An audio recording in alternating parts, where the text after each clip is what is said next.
Hello प्यारे बच्चों, कैसे हो आप लोग। आशा करता हूँ कि सभी लोग बढ़िया होंगे और बढ़िया मन लगा के पढ़ाई कर रहे होंगे। अपनी क्लास 12th के बोर्ड में रिजल्ट अगर लाना चाहते हो बच्चों, तो पढ़ाई धमाकेदार करते रहो और नोट्स अपने जरूर बनाओ भाई, वरना लास्ट में क्या रिवीजन करके जाओगे।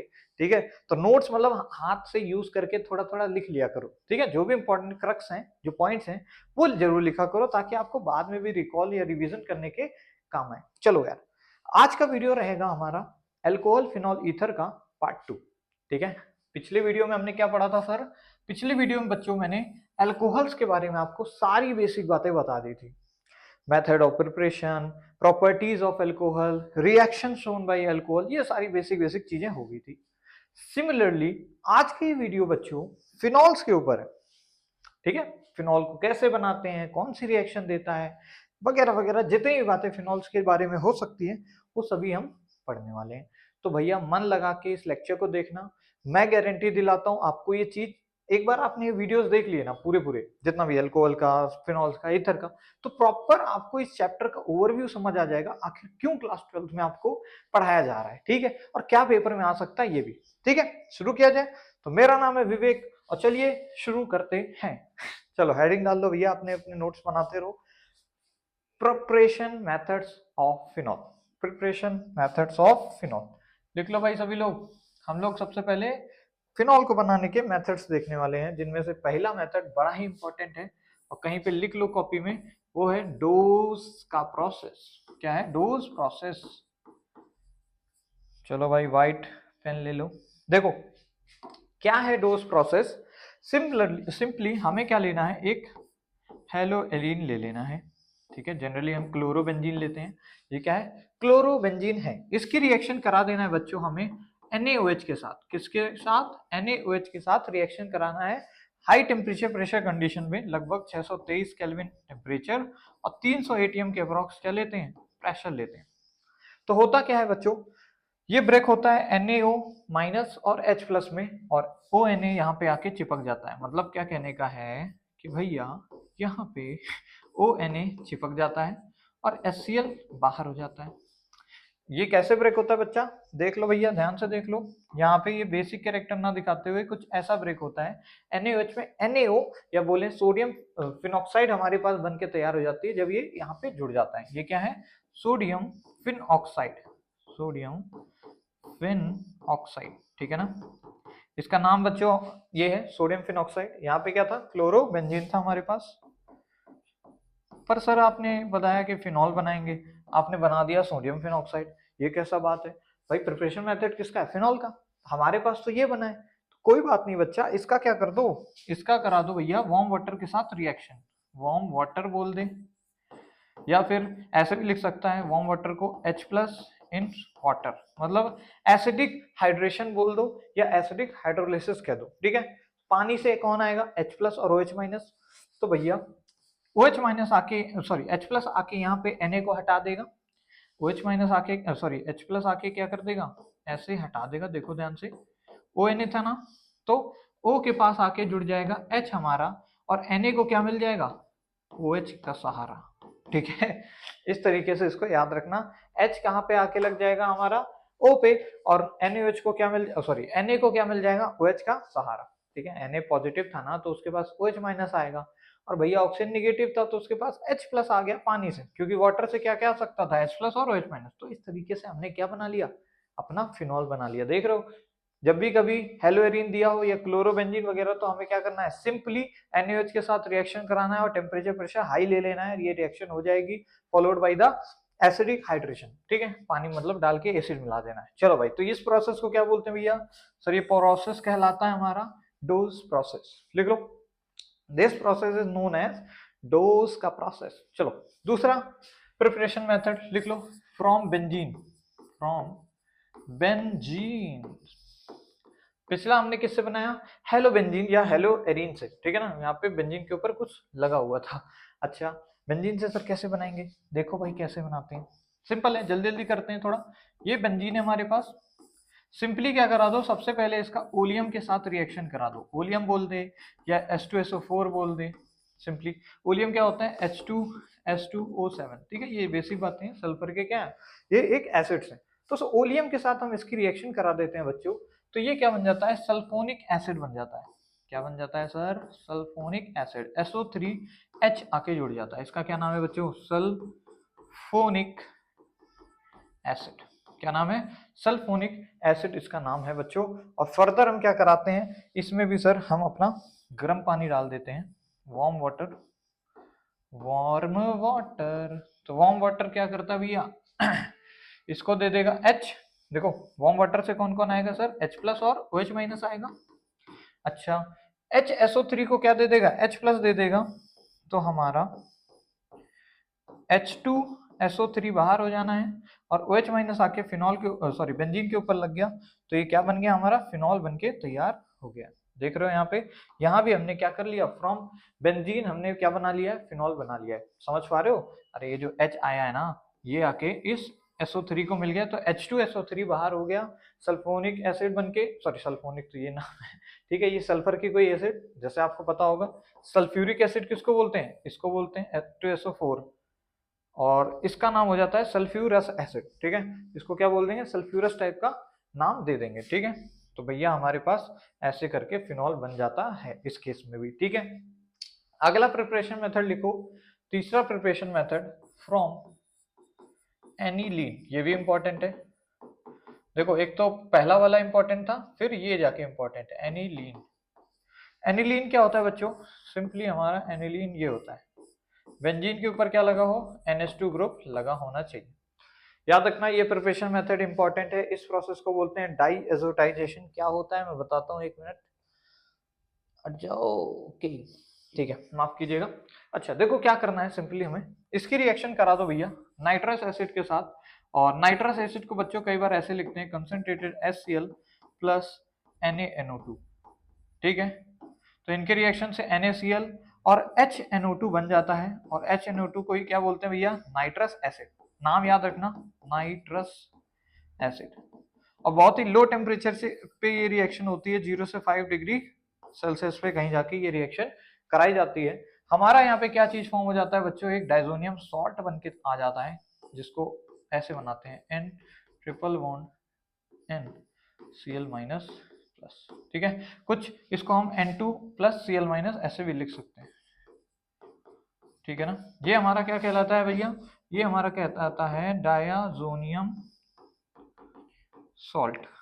ठीक है, इसका नाम क्या है बच्चों, डाइजोनियम सॉल्ट इसका नाम है। और ये जो रिएक्शन है बच्चों, ये जो रिएक्शन है हमारी, ये रिएक्शन क्या कहलाती है सर, ये रिएक्शन कहलाती है डाईएजोटाइजेशन। इंपॉर्टेंट है, बोर्ड में डिफिनीशन लिखने को आता है। तो भैया reaction of aniline with concentrated HCl with NaNO2 क्या बना देगा हमारा, डाइजोनियम सॉल्ट बना देगा। डायजोनियम क्यों बोला, देखो एजो कंपाउंड बोलते हैं नाइट्रोजन कंटेनिंग कंपाउंड्स को, जैसे थायोल कंपाउंड्स किसको बोलते हैं, जिसमें सल्फर प्रेजेंट होता है। अब डाईएजो इसलिए बोला है क्योंकि यहाँ पे 2 नाइट्रोजन हमारे पास कंपाउंड बन के तैयार हो जाता है। ठीक है, फर्दर इसका हम क्या करा देते हैं, पानी यानी एसिडिक हाइड्रेशन H+OH- दे देते हैं। क्या कर देंगे, H+OH- दे देंगे। H+ क्या करेगा, यहाँ पे आके सॉरी पूरा पूरा OH- यहाँ पे आके जुड़ जाएगा, तो क्या बना देगा, फिनॉल बना देगा क्या, हाँ सर, पूरा का पूरा फिनॉल बन गया। साथ में N2 गैस निकल जाती है, और यहाँ से जो H आया है वो Cl को पकड़ के HCl बना देता है। तो ये रिएक्शन के बाई प्रोडक्ट्स और मेन हमारा प्रोडक्ट भी दिख गया होगा। ठीक है, उतार लो इसको भी जल्दी से। समझ पा रहे हो ना बच्चों कैसे क्या प्रोडक्ट बना रहे हैं, चलो अगर समझ जा रहे हो तो बढ़िया बात है। ठीक है, ये हमारे पास फिनॉल बन के तैयार हो जाता है। लिख लो इसको, लिख लिए भाई, आगे बढ़े, चलो सर बढ़ जाओ। चौथा मेटल लिखो, फ्रॉम क्यूमीन, फ्रॉम क्यूमीन। ठीक है, अब पता भी होना चाहिए क्यूमीन क्या होता है। देखो बच्चों क्यूमीन कुछ ऐसा दिखता है, ये रहा मेरा स्ट्रक्चर फॉर क्यूमीन। सी, इधर में CH3 और इधर में भी CH3, और इस पे एक H लगा होता है। इसका नाम है बच्चों आइसोप्रोपाइल, आइसोप्रोपाइल बेंजीन। नाम इंपॉर्टेंट है, याद रखना। हम क्या कराते हैं, इसका ऑक्सीडेशन कराते हैं, ऑक्सीडेशन। ठीक है, ऑक्सीडेशन। और ऑक्सीडेशन रिएक्शन मैंने पिछले क्लास में पिछले वीडियोस में बताया था किस तरह क्या होता है। जिस ग्रुप से जिस कार्बन से हमारा ग्रुप अटैच होता है उस कार्बन के साथ वाले हाइड्रोजन के बीच में ही ऑक्सीजन घुस जाती थी। तो हमारा जो प्रोडक्ट बनता है कुछ ऐसे बनता है, देखो बीच में हमारे पास ऐसा कुछ बनता है, सी इधर CH3 लगा हुआ है, इधर भी CH3 लगा हुआ है, ठीक है बच्चों। अच्छा, ऊपर O और H आके जुड़ गया, C और H के बीच में कौन आके जुड़ गया, O जुड़ जाता है। हालांकि ये O रेडिकल और O रेडिकल कुछ ऐसे ये बॉन्ड ब्रेक होता है होमोलिटिकली, अगर मैकेनिज्म की बात करें। ऑल्दो मैकेनिज्म हमारे सिलेबस में नहीं है तो हम क्यों जाए। यहां से हमारे पास जो कंपाउंड बना है ये OH2, ये कुछ ऐसा कंपाउंड बन गया है, sorry sorry sorry very very sorry, क्या बन गया, ये हमारे पास कुछ ऐसा कंपाउंड बन चुका है। अब क्या होता है, फर्दर हल्का सा एसिडिक मीडियम रखते हैं जहां से H+ आता है और फिर ये बना देता है हमारा H3O पॉजिटिव टाइप का, ठीक है, जिससे हमारा H2O बाहर हो जाता है, समझ रहे हो। यहाँ से H+ आएगा और ये H2O ऐसे कुछ H+ यहाँ पे जुड़ जाएगा तो वाटर रिमूव हो जाता है और वाटर रिमूव होके यहाँ पे जाके अटैक मारता है। अरे ये सब मनगढ़ंत कहानी है, मैकेनिज्म बता रहा हूँ। वाटर जब अटैक मारता है भैया तो हमारे पास ये कुछ बना देता है, क्या बना देता है, ऊपर C इधर CH3, सॉरी यहाँ अटैक मार दिया है तो यहाँ पे आके कौन जुड़ जाएगा, हमारा OH आके जुड़ जाता है और साथ में हमारे पास क्या बन जाता है सर, साथ में बन जाता है CH3 C CH3 और C के ऊपर एक ऑक्सीजन था तो डबल बॉन्ड दिखा दिया हमने। यानी मेरे पास एसीटोन और फिनॉल बनके तैयार हो जाता है, एसीटोन और फिनॉल बनके तैयार हो जाता है। एनसीईआरटी में भी रिएक्शन लिखी हुई है, ऑक्सीडेशन ऑफ क्यूमीन कराने से हमें क्या मिल जाता है, फिनॉल एंड एसीटोन मिल जाता है। याद रखना बाई प्रोडक्ट कौन है, एसीटोन है। और इस केस में एसीटोन भी हमें काफी ज्यादा अमाउंट में देखने को मिलता है। इसी वजह से बच्चों आइसोप्रोपाइल बेंजीन से फिनॉल का बनाना बोल दो इसको, चाहे आइसोप्रोपाइल बेंजीन से फॉर्मेशन ऑफ एसीटोन भी कहा जाता है। मतलब एसीटोन की जब प्रिपरेशन मेथड पढ़ेंगे हम लोग तो उसमें एक प्रिपरेशन मेथड फ्रॉम क्यूमिन भी होता है, बिकॉज इस केस में हमारा ये प्रोडक्ट भी काफी ज्यादा मात्रा में मिल रहा होता है, ठीक है। इसको भी उतार लो आप लोग सभी लोग, ठीक है, ओके, लिख लिए होगे।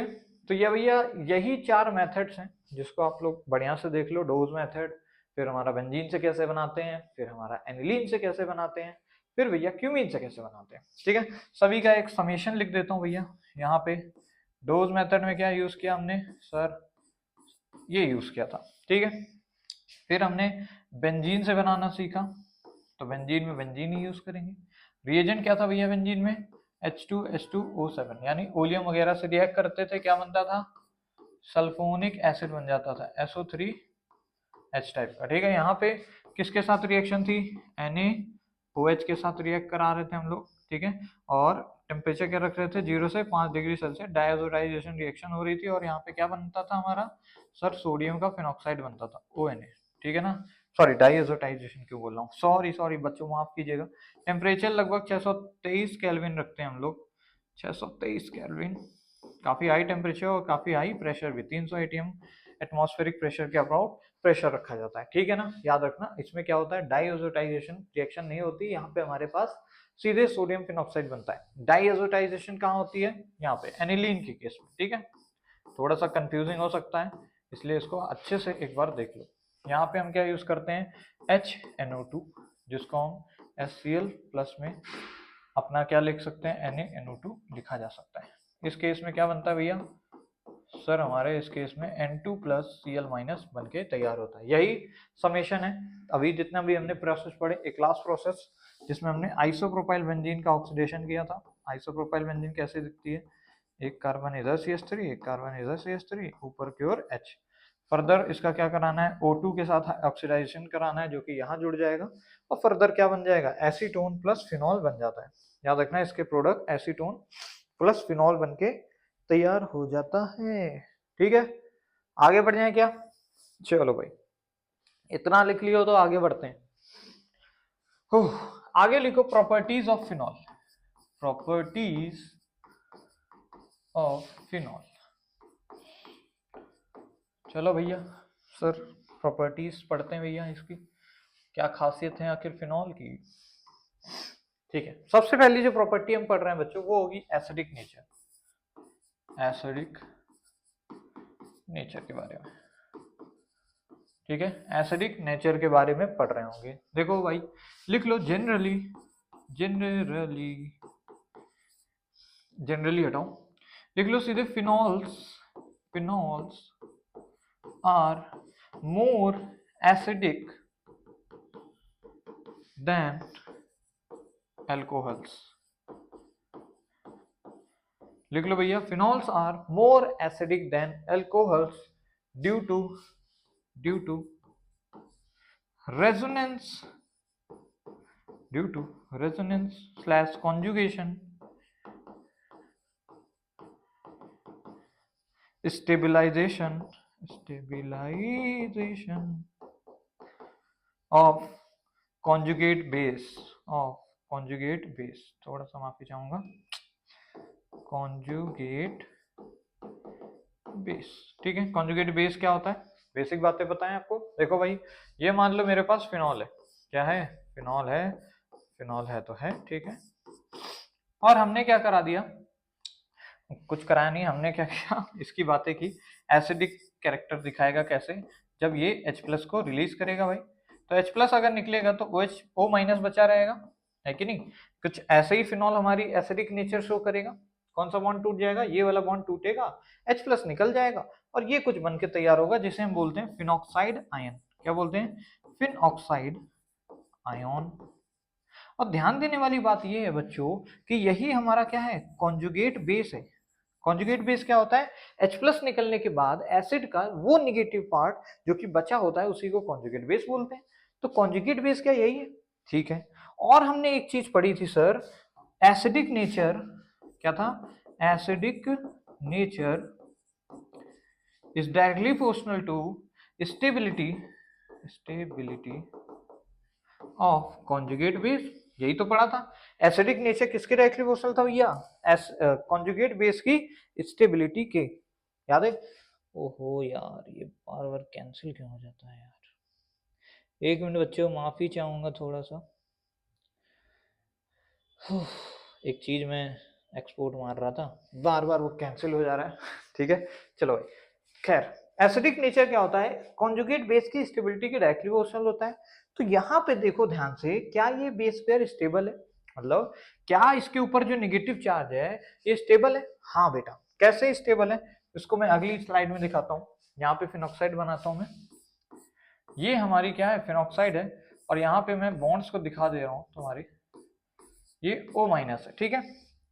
थोड़ा सा मार करके टिप छोटी करते हैं। देखो भाई क्या होता है, यहाँ कॉन्जुगेशन होता है, ये निगेटिव चार्ज या बोले इसको बॉन्ड पेयर, सॉरी जो लोन पेयर है, lone pair of electron convert हो रहा है किसमें, बॉन्ड पेयर में, बॉन्ड पेयर में। ध्यान से देखो, ये निगेटिव चार्ज कन्वर्ट होगा बॉन्ड पेयर में और स्पीशीज कुछ ऐसी बनाएगा, ठीक है।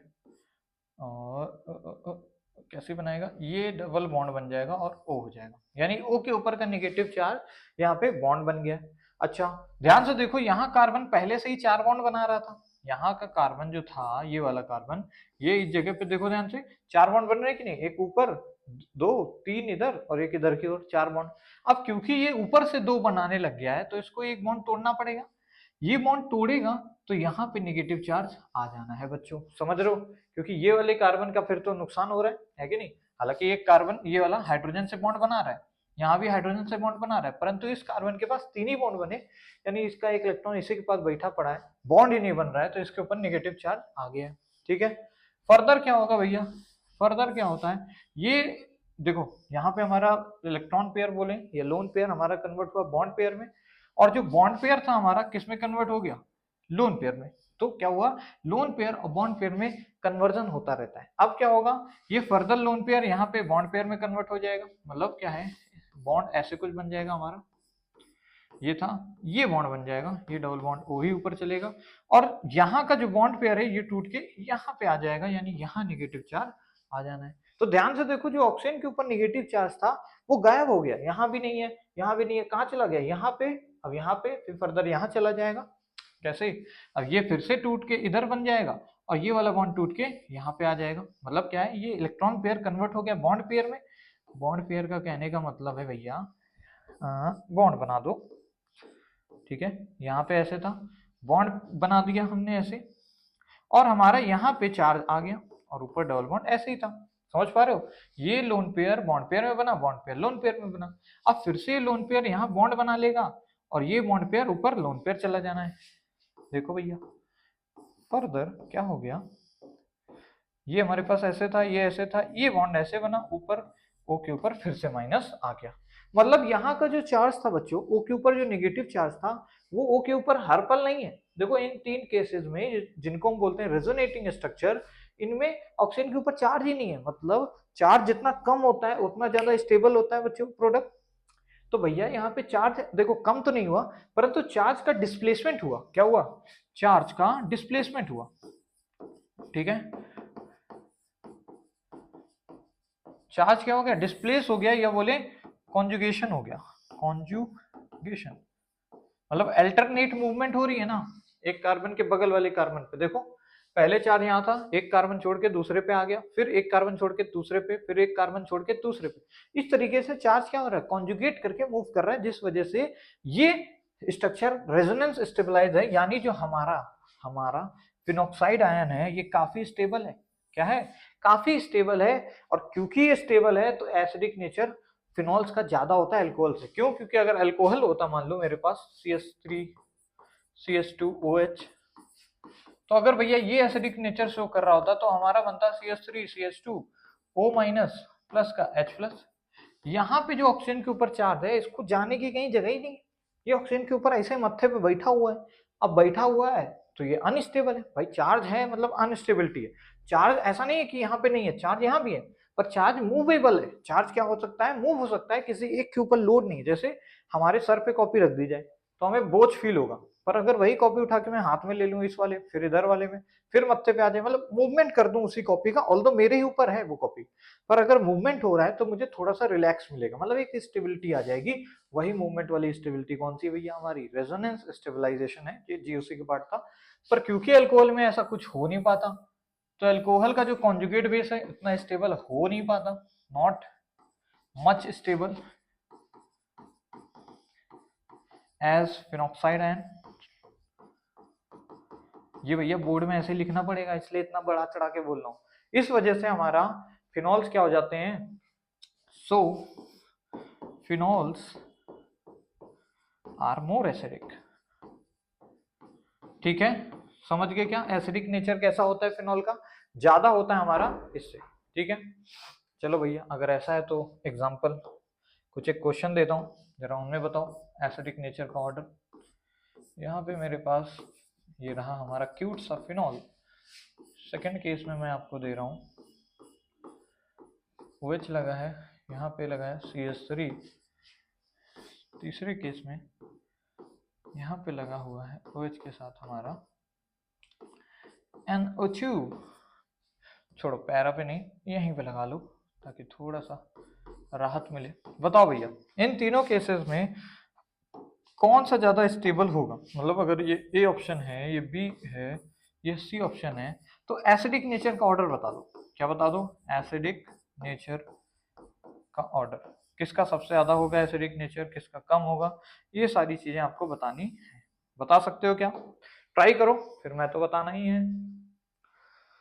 ट्राई मारो भाई, ट्राई मारो, दम मारो दम। माइक कनेक्टेड है, ठीक है यार। पिछला वीडियो बनाया था पर माइक मेरा डिस्चार्ज हो गया था, कैमरा बंद हो जाता है कभी कभी, कुछ दिक्कत हो जाती। समझो देखो बेटा, यहाँ पे सबसे पहले हम क्या बनाएंगे? कॉन्जुगेट बेस बनाएंगे। कॉन्जुगेट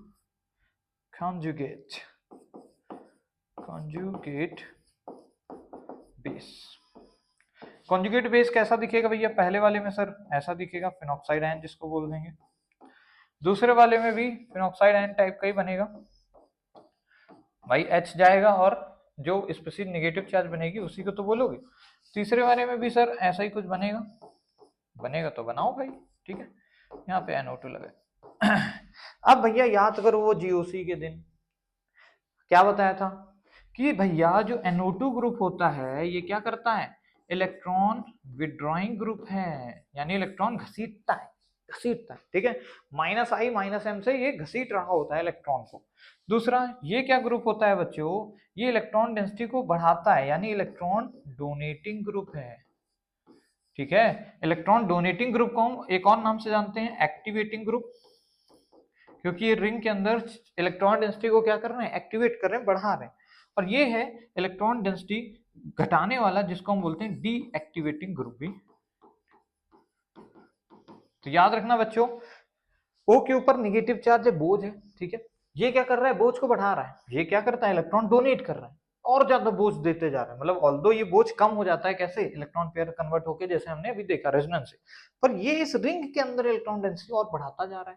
तो एक तरीके से बोझ को बढ़ा रहा है कि नहीं, बोझ बढ़ा रहा है यानी अनस्टेबल कर रहा है। अरे चार्ज बढ़ेगा अनस्टेबिलिटी आएगी, तो ये इतना स्टेबल नहीं है। इस केस में देखो ये क्या कर रहा है, इलेक्ट्रॉन डेंसिटी घसीट ले रहा है, मतलब इसके ऊपर का चार्ज और कम करता जा रहा है। कह रहा है वाह भाई, ये तो एकदम महान आदमी है, ये तो मेरा एकदम मतलब पक्का आदमी है। तो NO2 ग्रुप प्रेजेंट होने की वजह से ये ज्यादा स्टेबल कॉन्जुगेट बेस हो गया और ये और कम स्टेबल हो गया। इससे भी देखो, इसमें कोई नहीं प्रेजेंट था तो बेंजीन रिंग ही उसको स्टेबल करा रही थी अपना कॉन्जुगेट बेस पेयर कॉन्जुगेशन करके।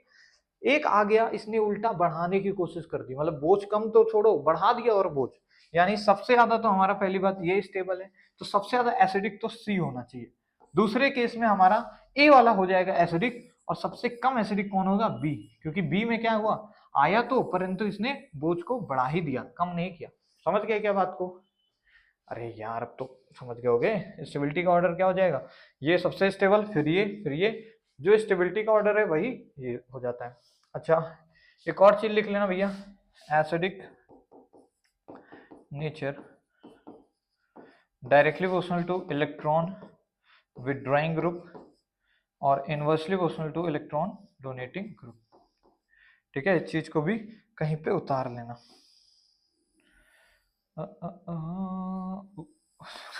चलो भैया इसको भी उतार लेते हैं, यहाँ पे लिख देता हूँ मैं। ठीक है, एक परंपरा की तरह इसको हमेशा ही मानते चलेंगे। ठीक है, एसिडिक नेचर किसके डायरेक्टली प्रोपोर्शनल होता है, इलेक्ट्रॉन विथड्रॉइंग ग्रुप के भैया, और इनवर्सली प्रोपोर्शनल होता है इलेक्ट्रॉन डोनेटिंग ग्रुप के। थोड़ा सा इसको मैं सही कर देता हूँ ताकि फ्यूचर में आपको दिक्कत ना हो। डोनेटिंग EDG, ठीक है ना बच्चों, इस चीज को कहीं बढ़िया से लिख लो और ये परंपरा की तरह हमेशा याद रखना। ओके ओके भाई, ठीक है भाई। अच्छा एक मिनट, फिर से ऐसा ना हो एक्सपोजर बंद हो गया। हाँ ठीक है, एक्सपोर्ट चालू है। यार पिछली बार मैंने स्पेस बार दबा दिया था लैपटॉप में, इसलिए हो जाता है। चलो कोई नहीं, आगे बढ़े। चलो भाई अगली प्रॉपर्टी में लिख लो भैया अपनी एस्ट्रिफिकेशन वाली रिएक्शंस। सॉरी, एस्ट्रिफिकेशन से पहले रिएक्शन विद मेटल लिख लो, reaction with metal compounds, metal compounds. देखो भैया क्या होता है, यहाँ पे मेरे पास फिनॉल है फिनॉल, इसकी हम रिएक्शन करा रहे हैं अलग अलग उनसे। किनसे भैया, देखो भाई किससे करा रहे हैं। ओहो ये क्या हो गया, माफी चाहूंगा भैया। एक बार हमने करा दी कुछ ऐसे, फिर ऐसे, फिर ऐसे, फिर ऐसे, फिर ऐसे। ठीक है, ऐसे ऐसे कौन है, इधर पहले सोडियम से कराई, फिर सोडियम हाइड्राइड से कराई, फिर सोडियम NaNH2 यानी सोडियम हाइड्रोजन बोलते हैं, और फिर हमने कराई NaOH के साथ इसी की रिएक्शन, फिर हमने करा के देखी सर NaHCO3 के साथ। आपको बताया था रिएक्शन किधर जाती है, जिधर वीक एसिड का फॉर्मेशन हो रहा होता है। पिछली वीडियो में बताया था ना अल्कोहल में, जब हमने ये चीज पढ़ी थी। देखो मेटल के साथ रिएक्ट करेगा तो क्या बनाएगा सर, यहाँ पे बनाएगा हमारा फिनॉक्साइड आयन, सोडियम का फिनॉक्साइड, और प्लस बना देगा half mole of H2 gas. Half mole क्यों किया, हाइड्रोजन एक ही है तो इधर हाफ मोल ही हाइड्रोजन गैस का बनेगा। ठीक है, बैलेंस करने के लिए NaH के साथ रिएक्ट करोगे तो फिर से भैया सोडियम का फिनॉक्साइड तो बनाएगा ही, पर यहाँ पे सर हमारा 1 मोल ऑफ H2 गैस मिलेगा। हाफ मोल H2 गैस को 11.2 लीटर्स बोलते हैं, एट STP इसको 22.4 लीटर्स, सॉरी 22.4 लीटर्स STP पे बोलते हैं, वॉल्यूम उसका होता है। ठीक है, अच्छा NaNH2 के साथ रिएक्शन कराओगे तो सर हमें तो मिलेगा फिनॉल के ऊपर, सॉरी फिनॉल बोल रहे हैं, ONa मिलेगा सोडियम फिनॉक्साइड, और NH3 गैस मिलेगी, समझे ना। ये H निकलेगा, H इसके साथ जुड़ जाएगा NH2 के साथ, NH3 बन जाएगा, यहाँ पे H जुड़ के H2 बना देगा, यहाँ H अकेला था तो हाफ मोल ऑफ H2 बना दिया। ठीक है, NaOH के साथ रिएक्शन करके भैया ये बनाता है ये ONa, और H OH के साथ मिलके वाटर बना देगा। Since water is a weak acid, water क्या है, वीक एसिड है, इसलिए जितने भी फिनॉल्स हैं वो सभी रिएक्शन देते हैं किसके साथ, NaOH के साथ। जबकि एल्कोहल्स में आपको याद है, alcohols are weak acid than water, पानी से भी वीक एसिड होते हैं एक्सेप्ट फॉर मिथेनॉल, या मिथाइल अल्कोहल, इसलिए ये रिएक्शन केवल और केवल कौन शो कर रहा था वहां पे, मिथेनॉल, यानी ये रिएक्शन CH3OH ही दे रहा था NaOH के साथ, बाकी कोई भी अल्कोहल होता, इथाइल अल्कोहल, प्रोपाइल अल्कोहल, वो सभी रिएक्शन नहीं देते हैं NaOH के साथ, ठीक है। पर यहाँ सारे फिनॉल्स रिएक्शन दे देते हैं बिकॉज वाटर से ज्यादा ये खुद एसिडिक है, यानी इधर की ओर आओगे तो ये ज्यादा एसिडिक, ये कम एसिडिक, तो रिएक्शन हो जाएगी। इस केस में बच्चों NaSCO3 के साथ क्या बनाएगा, हमारा जो प्रोडक्ट बन रहा होगा कुछ ONA और H मिल जाएगा यहाँ का SCO3 को, तो क्या बना देगा H2CO3, carbonic acid. Since carbonic acid is a strong acid than phenol, तो ये रिएक्शन नहीं हो पाती है। लिख लो भैया, ये रिएक्शन सर नहीं हो पाती है, क्यों, रीजन आपको समझ आया, ये रिएक्शन नहीं हो पाती है। रीजन क्या है, H2CO3 एक स्ट्रॉन्ग एसिड है, स्ट्रॉन्ग एसिड है किससे, अपने इससे, ये एक वीक एसिड बन जाती है और फिर रिएक्शन बैकवर्ड जाती है ना कि फॉरवर्ड। समझ पाए क्या। परंतु एक एक्सेप्शनल केस है जिसमें H2CO3 के साथ रिएक्शन दे देता है ये। मैं थोड़ा सा पेजेस बढ़ा लेता हूँ यार, पेज यार कोई खाली नहीं बचा, कोई नहीं, इसी को कॉपी करते हैं। ओके, वेट अ मिनट बच्चों, इसको मिटाना पड़ेगा, मिटा देते हैं इसको पूरे को, ठीक है। तो यार देखो मैं क्या बोल रहा था, क्या बोल रहा था भैया, सर क्या बोल रहे थे आप, एक मिनट, मैं क्या बोल रहा था, पीछे देख लेता हूँ एक मिनट। हाँ, NaSCO3 के साथ एक एक्सेप्शनल बिहेवियर है भैया कि जब हमारा फिनॉल कुछ ऐसा हो, यहाँ NO2 लगा हो, यहाँ भी NO2 लगा हो और यहाँ भी NO2 ग्रुप लगा हो, इसको क्या बोलते हैं बच्चों, इसका नाम है पिक्रिक एसिड। क्या नाम है, पिक्रिक एसिड इसका नाम है। जब बच्चों फिनॉल हमारा ये वाला हो तो ये वाला हमारा रिएक्शन दे देता है किसके साथ, NaHCO3 के साथ। देखो बाकी कोई भी फिनॉल रिएक्शन नहीं देता है NaHCO3 के साथ, since H2CO3 is a strong acid, पर इसके साथ रिएक्शन देता है और हमारा कंपाउंड क्या बनेगा, कुछ ऐसा बन जाएगा ONA, यहाँ NO2 लगा रहेगा, यहाँ NO2 लगा रहेगा, यहाँ भी NO2 लगा रहेगा और H2CO3 बन के मिल जाएगी।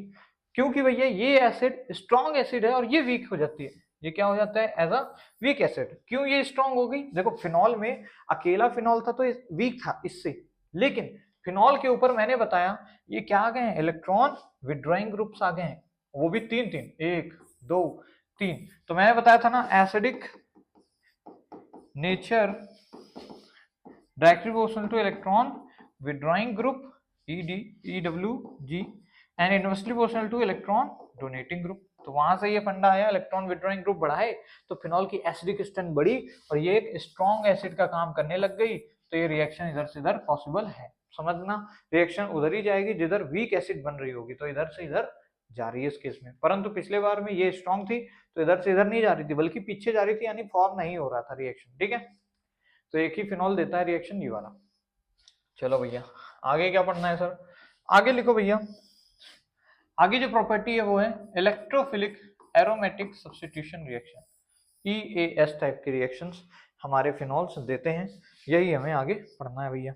रुकना जरा, मैं थोड़े से और पेजेस बना लूं, आ जाओ भाई। इलेक्ट्रोफिलिक एरोमेटिक सब्स्टिट्यूशन रिएक्शन, चलो आ जाते हैं, क्या होती है सर। सबसे पहले इसके अंदर हमें पढ़ना है नाइट्रेशन। क्या पढ़ना है, नाइट्रेशन। मैं एक बार कैमरे में चेक कर लूं, बढ़िया दिख रहा है, वाह खूबसूरत, ठीक है। देखो यार नाइट्रेशन में हम क्या करते हैं, हम क्या करेंगे, इलेक्ट्रोफिलिक एरोमेटिक सब्स्टिट्यूशन बोल रहा हूं, यानी एक इलेक्ट्रोफाइल आएगा और कुछ इलेक्ट्रोफाइल निकलेगा और फिर कुछ बना देगा। तो यहाँ मान लो मेरे पास फिनॉल था, क्या भैया फिनॉल है OH। अच्छा अब हम क्या करते हैं, इसकी रिएक्शन कराते हैं, दो केस बनेंगे यहाँ पे, एक होता है डाइल्यूट नाइट्रिक एसिड HNO3, भाई नाइट्रेशन कराना है, नाइट्रेशन मतलब किसका रिएक्शन, HNO3 के साथ। एक केस बनेगा जब हम डाइल्यूट HNO3 लेंगे, ठीक है। डाइल्यूट HNO3 में भाई हमारा यहाँ पे इलेक्ट्रोफाइल कौन है, NO2 प्लस है, इलेक्ट्रोफाइल कौन है, NO2 प्लस नाइट्रोसोनियम आयन, ठीक है। यहाँ पे नाइट्रेशन में हमारे पास NO2 प्लस क्या है, इलेक्ट्रोफाइल है। अब ये कहाँ पे जुड़ेगा, देखो OH हमारा क्या है, OH हमारा एक ऑर्थो पैरा डायरेक्टिंग ग्रुप है। OH हमारा क्या है, एक ऑर्थो पैरा डायरेक्टिंग ग्रुप है। लिख लो यहाँ पे OH since it is ortho para directing group. और ये क्या करता है, प्लस m दिखाता है और हमारा प्लस m के साथ इलेक्ट्रॉन डेंसिटी को रिंग के अंदर बढ़ाता है किस किस पोजीशन पे, ऑर्थो एंड पैरा पोजीशन पे, ठीक है ना। यानी ये हमारा क्या करेगा, प्लस m दिखा रहा है, यानी एक एक्टिवेटिंग ग्रुप का काम कर रहा है यहाँ पे। और यहाँ पे क्या कर रहा है, इलेक्ट्रॉन डेंसिटी बढ़ा रहा है, यानी यहाँ पे खूब सारी इलेक्ट्रॉन डेंसिटी, यहाँ भी खूब सारी इलेक्ट्रॉन डेंसिटी कर रहा है, जिसको देख के पगला जाएगा और आके रिएक्शन दे देगा, ठीक है। तो यहाँ से हमें क्या मिलता है भैया, देखो ऑर्थो पैरा में हमारी इलेक्ट्रॉन डेंसिटी बढ़ जाएगी बच्चों, तो हमें क्या मिलेगा, एक प्रोडक्ट मिलेगा ऑर्थो नाइट्रोफिनॉल, और एक हमें जो बच्चों प्रोडक्ट मिलेगा वो हो जाएगा पैरा नाइट्रोफिनॉल। यहाँ पे NO2 लग जाएगा। ऑर्थो पैरा समझ गए ना। ऑर्थो क्या है भैया, बगल वाली पोजीशन, OH के रिस्पेक्ट में बगल वाली पोजीशन को ऑर्थो बोलते हैं। ऑर्थो नाइट्रोफिनॉल इसका नाम है, और इसका क्या नाम है, पैरा नाइट्रोफिनॉल। याद रखना, हमें दो प्रोडक्ट्स मिले, कौन सा मेजर कौन सा माइनर, बताइए भाई कौन सा मेजर होगा कौन सा माइनर होगा। अच्छा उससे पहले भी इन दोनों में एसिडिक कौन ज्यादा होगा, देखो भाई OH है, ठीक है, फिनॉल बनेगा। दोनों ही केस में अगर जब तुम कॉन्जुगेट बेस बनाओगे तो देखोगे तो NO2 दोनों ही केसेस में तुम्हें लगेगा यार सेम इलेक्ट्रॉन विड्रॉइंग ग्रुप है तो सेम एसिडिक स्ट्रेंथ होनी चाहिए, पर इस केस में एसिडिक स्ट्रेंथ ऐसी नहीं होती। यहाँ पे लिख लेना, लिख लो, एक इंपॉर्टेंट क्वेश्चन है बोर्ड के लिए, acidic nature in ortho and para nitrophenol. बहुत इंपॉर्टेंट क्वेश्चन है बच्चों, बहुत ही ज्यादा इंपॉर्टेंट क्वेश्चन हो जाता है ये कि कौन सा ज्यादा एसिडिक होता है, ऑर्थो नाइट्रोफिनॉल या फिर पैरा। तो ऑर्थो वाले में यहाँ पे NO2 लगा होगा ऑर्थो पोजीशन में OH के रिस्पेक्ट में, पैरा वाले में यहाँ पे लगा होता है NO2 और यहाँ पे NO2 जो सॉरी बच्चों माफी चाहूंगा, यहाँ NO2 लग जाएगा और यहाँ पे OH जुड़ जाता है। एक मिनट जरा इसको मैं ऑन कर दूं, ठीक है। देखो यार ये हमारा ऑर्थो नाइट्रोफिनॉल, ये पैरा नाइट्रोफिनॉल। लिख लो भैया, ऑर्थो नाइट्रोफिनॉल में भैया हाइड्रोजन बॉन्डिंग होती है, ठीक है। कौन सी हाइड्रोजन बॉन्डिंग, एक intramolecular hydrogen bonding, intramolecular hydrogen bonding, H bonding. लिख लो कौन सी बॉन्डिंग होती है, इंट्रामोलिक्यूलर हाइड्रोजन बॉन्डिंग होती है। और हमारा इंट्रामोलिक्यूलर मतलब एक ही कंपाउंड के अंदर ही दूसरे एटम से बॉन्डिंग हो जा रही है। भाई यहाँ पे नाइट्रोजन इस हाइड्रोजन के साथ क्या कर लेगा, हाइड्रोजन बॉन्डिंग करा लेगा। अच्छा भैया नाइट्रोजन या ऑक्सीजन जो भी है, ऑक्सीजन वैसे ज्यादा इलेक्ट्रोनेगेटिव है तो वही पार्ट करेगा। अच्छा यहाँ पे भी हो सकता है, लेकिन यहाँ पे हमारी होती है इंटरमोलिक्यूलर H बॉन्डिंग। देखो भाई इंटरमोलिक्यूलर H बॉन्डिंग क्यों बोला, क्योंकि यहाँ पे जो NO2 है, दूसरे ग्रुप वाले जो NO2 होगा वो इसके साथ इस H के साथ बॉन्डिंग करेगा, क्योंकि ये H इस ऑक्सीजन के साथ हाइड्रोजन बॉन्ड नहीं कर पाएगा, बल्कि दूसरा जो पैरानाइट्रोफिनॉल होगा, दूसरा कंपाउंड, कई सारे करोड़ों कंपाउंड्स होंगे, तो दूसरा जो कंपाउंड है वो इसके साथ क्या कर रहा होगा, हाइड्रोजन बॉन्डिंग दिखा रहा होगा बच्चों। और इस टाइप के हाइड्रोजन बॉन्डिंग को बोलते हैं इंटरमोलिक्यूलर हाइड्रोजन बॉन्डिंग। अच्छा भाई ज्यादा स्ट्रॉन्ग बॉन्डिंग कौन सी हो जाती है भैया, ये वाली हमारी ज्यादा स्ट्रॉन्ग बॉन्डिंग हो जाती है। लिख लो भाई ज्यादा स्ट्रॉन्ग बॉन्डिंग कौन सी हो जाएगी, ऑब्वियस सी बात है हमारी ज्यादा सर स्ट्रॉन्ग बॉन्डिंग ये वाली हो जानी है, तो ये वाली स्ट्रॉन्ग हो जाती है, ठीक है। थोड़ा सा अच्छा चलो इतना ही कर देते हैं, जिसकी वजह से भैया हमारा जो पैरा नाइट्रोफिनॉल है, para nitrophenol becomes more acidic than orthonitrophenol।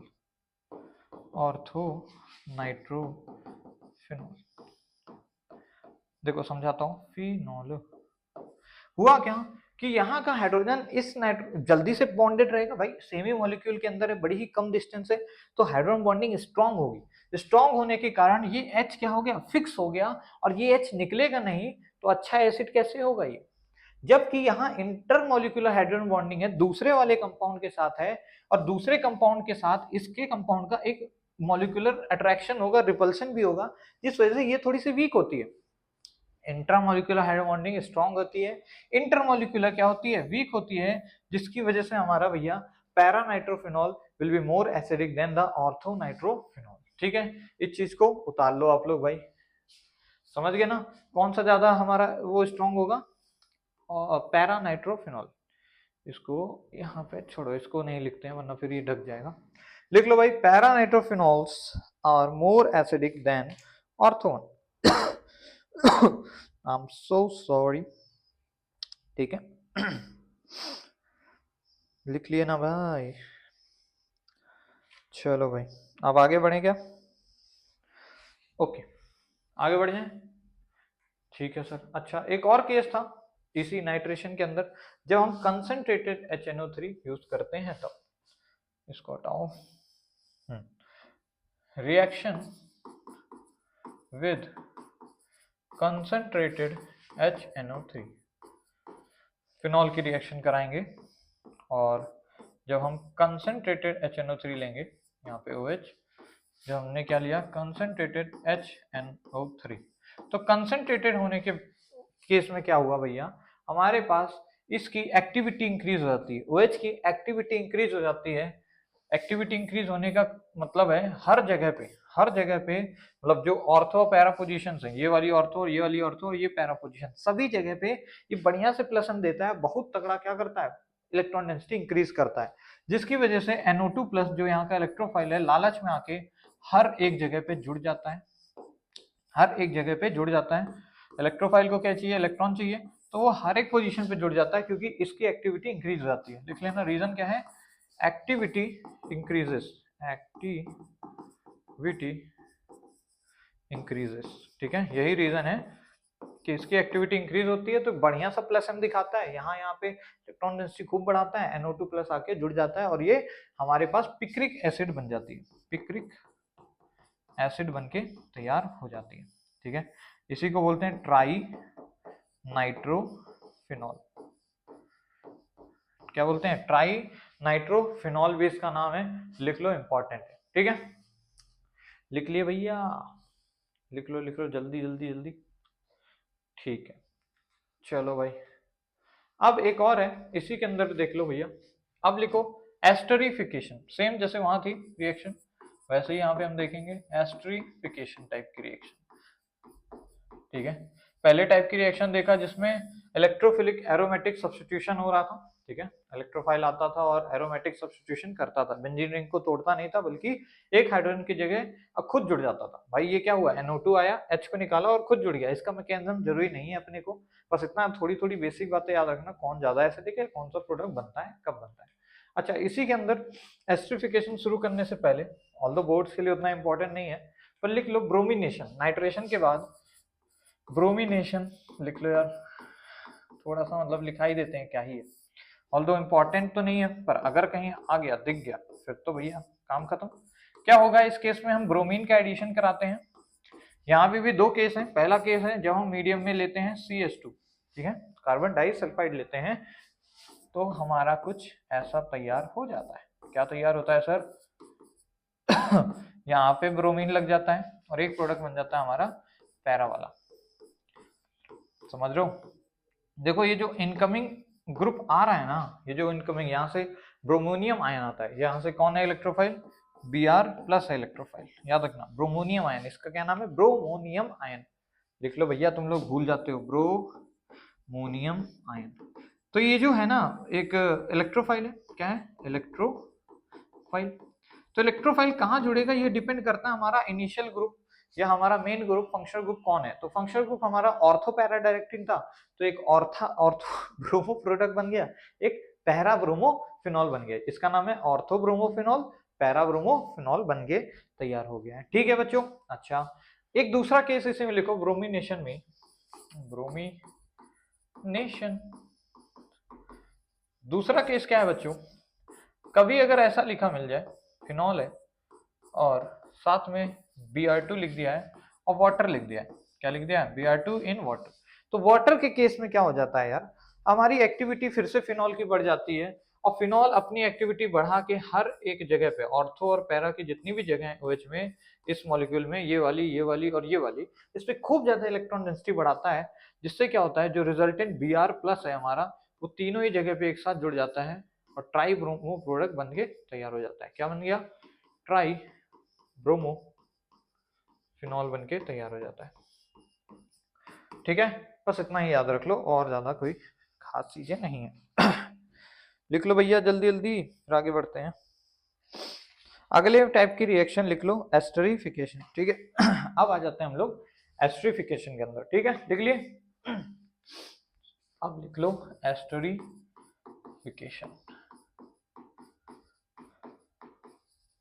Time देख लेते हैं यार, टाइम कितना हो रहा है। ओके, सही टाइम है, और इधर भी सही टाइम चल रहा है, बढ़िया टाइम है। ओके, चलो भैया एस्टरिफिकेशन लिख लो। एस्टरिफिकेशन के अंदर हम लोग क्या देखने वाले हैं? सिंपल है, जैसे हमने वहां पे एस्टरिफिकेशन कराया था, एस्टर बनता है, वैसे यहाँ होगा, परंतु बॉन्ड कौन सा टूटता है? OH के अंदर O और H के बीच का बॉन्ड ब्रेक होता है। याद रखना, कभी भी इसकी रिएक्शन कराओगे किसी भी टाइप की, R क्या CH3COH ले लेते हैं, CH3COOH, कोई कार्बोक्सिलिक एसिड के साथ रिएक्शन करा दें या फिर किसी एसिडिक एनहाइड्राइड के साथ रिएक्शन करा दें, मतलब क्या है, इसको रिएक्ट करा दें CH3C O O C O CH3, इसका क्या नाम है? एक एसिटिक एनहाइड्राइड, इसका नाम क्या है? Acetic anhydride. तीसरा केस आप या तो ले सकते हो CH3C O Cl, इसका क्या नाम है? एक ऑयल हैलाइड इसको बोलते हैं, क्लोराइड हैलाइड। ठीक है ना? तो भैया इन तीनों के साथ जब भी रिएक्शन कराते हैं तो हमारा एस्टर बनके तैयार होता है। कैसे? देखो भाई, यहां से निकलता है OH, ठीक है, यहां से भी निकलेगा, यहां से निकलेगा H+, और क्या बन जाएगा हमारे पास कंपाउंड? देखो भाई, हमारे पास वाटर रिमूव हो जाएगा H2O, और इधर हमारे पास जो कंपाउंड बना बहुत ही शानदार जानदार बना, क्या है? O और C⋯O, और इधर लग गया CH3, तो ये क्या बन गया? एक ईथर बनके तैयार हो जाता है। ठीक है, ईथर दिख रहा है ना, एक एल्काइल ग्रुप OCO और फिर दूसरा एल्काइल ग्रुप लगा हुआ है। ठीक है ना? तो इस टाइप के कंपाउंड्स को हम लोग क्या बोल रहे थे भैया? एक ईथर बोल रहे थे, जो कि हमें देखने को मिल रहा है। इस केस में क्या टूटेगा? इस केस में भी सर ब्रेकडाउन होगा। हमारा ये वाला बॉन्ड मान लो टूट गया, देखो एसिटिक एनहाइड्राइड के केस में ये बॉन्ड टूट गया और यहाँ से H निकल जाएगा, और ये वाला पूरा का पूरा ग्रुप यहाँ जुड़ जाता है। ठीक है, तो क्या बन जाएगा हमारे पास? देख लो, रिएक्शन में प्रोडक्ट बन के तैयार होगा कुछ ऐसे। बेंजीन लगा है, ऊपर सर O है, फिर C⋯O CH3 बन गया, और साथ में हमारे पास कार्बोक्सिलिक एसिड बन जाती है CH3C⋯O OH। भाई ये H निकला है तो ये इस वाले पार्ट से H जुड़ जाता है, और ये वाला पार्ट कहाँ चला जाता है? हमारा O के साथ जुड़ने चला जाता है, और ये भी ईथर है, ये भी ईथर है, और इस केस में भी ईथर बन के तैयार हो जाता है। ठीक है ना? लिख लेना भैया, हर केस में क्या बन रहा है? Ether ether ether ether. ठीक है, इस केस में भी ऐसा ही होगा। अरे यार बना लेना यार, ये वाला बॉन्ड तोड़ देना, और फिर इसके साथ हमारा ये पूरा ग्रुप O के साथ जोड़ देना, और Cl कैसे निकलेगा? HCl बन के बाहर हो जाएगा। ठीक है ना? उसमें वो एक कार्बोक्सिलिक बन गया, इसमें HCl बन गया, उसमें वाटर की तरह बाई प्रोडक्ट हो गया। ठीक है, आई होप कि आपको एस्टरिफिकेशन भी क्लियर हो गया होगा। अच्छा, इसके अंदर एक नेम रिएक्शन बड़ी इंपॉर्टेंट आती है, लिख लो जल्दी से। Formation of aspirin, formation of aspirin, लिख लो लिख लो लिख लो, इंपॉर्टेंट है। देखो कैसे बनाते हैं एस्पिरिन। फिनॉल लेते हैं, उसके ऑर्थो पे हम लगा देते हैं COOH, या बोले हम फिनॉल नहीं, इसको बोलते हैं कार्बोक्सिल। अरे यार सॉरी बच्चों, एक बार फिर से बना रहा हूँ। देखो ऐसे कुछ कंपाउंड होता है COOH और OH, आपको पता है ज्यादा प्रेफरेंस किसका होगा? कार्बोक्सिलिक एसिड का, तो इस कंपाउंड को हम क्या बोलेंगे? फिनॉल नहीं कहेंगे। ये एक कार्बोक्सिलिक एसिड है, इसका एक कॉमन नेम है ऑर्थोसैलिसिलिक एसिड, सैलिसिलिक एसिड। ठीक है, क्योंकि ये एक एसिड होगी। ठीक है, पेशे से इसका काम क्या है? एसिडिफिकेशन। ठीक है, इसकी रिएक्शन कराते हैं एसिटिक एनहाइड्राइड के साथ, जो कि हमारा कुछ ऐसा दिखता है। जो कि हमारा कैसा दिखता है, कुछ ऐसा दिखता है भैया। तो रिएक्शन होने के बाद क्या बनेगा आप लोग बताइए। अभी हमने देखा एस्टरिफिकेशन कैसे रिएक्शन होती है, ऐसा ऐसा कुछ टूट जा रहा था, तो भैया एसिडिक एनहाइड्राइड के साथ है तो ये वाला बॉन्ड ब्रेक होगा और यहाँ से हमारा ये बॉन्ड टूट जाएगा और क्या बन जाएगा, देखो ध्यान से, हमारे पास प्रोडक्ट में सर कुछ ऐसा बन जाएगा।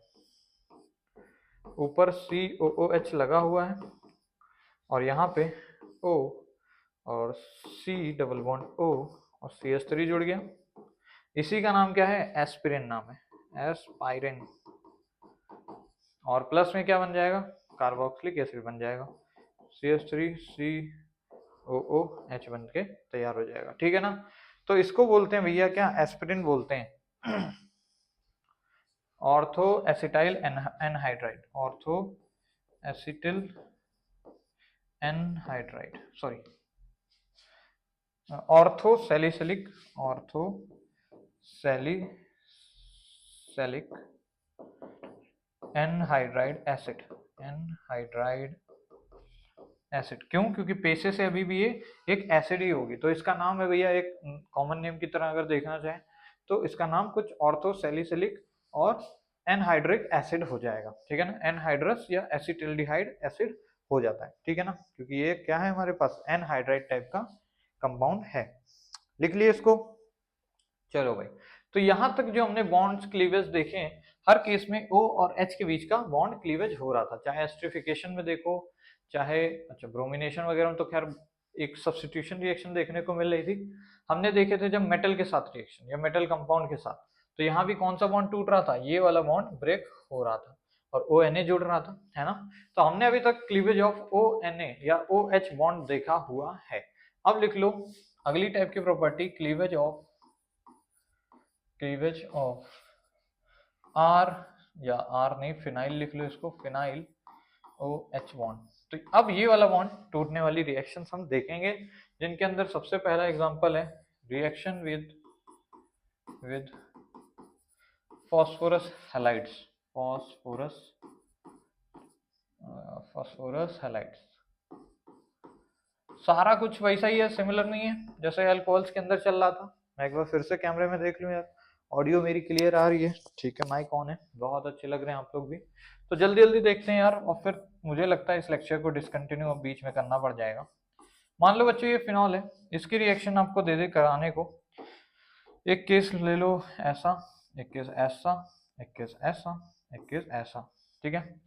हर केस में क्या है देखो ध्यान से, अगर ऐसा लिखा दिख जाए PCl3 PCl5, या फिर देखने को मिल जाए SO2Cl2, या फिर देखने को मिल जाए रेड फास्फोरस की प्रेजेंस में Cl2 का एडिशन, तो हर केस में क्या करना है भैया, आपको OH को हटाना है और क्या जोड़ देना है अपना, Cl जोड़ दो। यहाँ पे OH को हटाओ और क्या जोड़ दो, Cl जोड़ दो।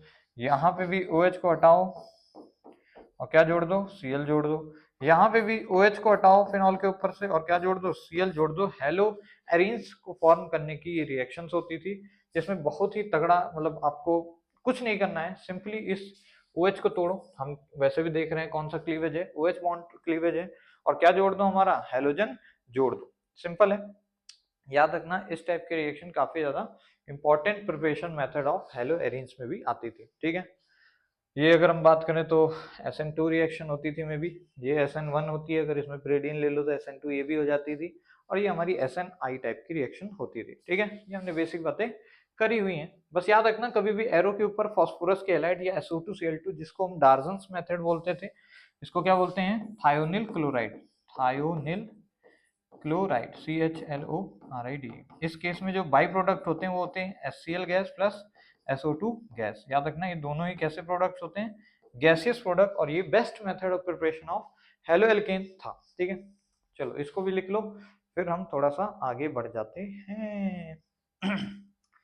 आगे बढ़ जाएं क्या भैया, चलो भाई। तो बच्चों अब आगे जो मेन रिएक्शंस आएंगी हमारी वही है कोल बेस रिएक्शन वगैरह वगैरह। क्या गया, आगे नहीं बढ़ रहा है। अच्छा बच्चों चलो, अब पीवीटी भी वैसे खत्म हो गई, तो इस वीडियो को यहीं पे एंड करते हैं। नेक्स्ट वीडियो के अंदर हम लोग जो नेम रिएक्शन जुड़ी हैं फिनॉल से हमारी, जिसमें मेन रिएक्शन दो ही हैं, कोलवेज प्रोसेस और हमारा रेमर-टेमन रिएक्शन, ठीक है, इन दोनों को पढ़ेंगे और फिर ईथर्स का लास्ट का कुछ थोड़ा सा ही पोर्शन है, ईथर्स में बहुत ज्यादा नहीं एनसीईआरटी में दिया है, उसको खत्म करके नेक्स्ट जो थर्ड लेक्चर रहेगा उसके अंदर पूरा का पूरा ये चैप्टर मैं वाइंड अप कर दूंगा। आई होप कि ये लेक्चर आपको समझ आया होगा और समझ से ज्यादा आपको मजा आया होगा, और मजा आया है तो लाइक कर देना और चैनल को सब्सक्राइब कर देना। मिलते हैं किसी और नए चैप्टर के वीडियो में, अभी तो पहले इसी के थर्ड पार्ट में मिलेंगे, फिर आगे की बातें करते हैं, ठीक है। तब तक के लिए भैया देखते रहो, पढ़ते रहो और मुस्कुराते रहो हमेशा, क्योंकि जिंदगी ना मिलेगी दोबारा। तब तक जय हिंद दोस्तों।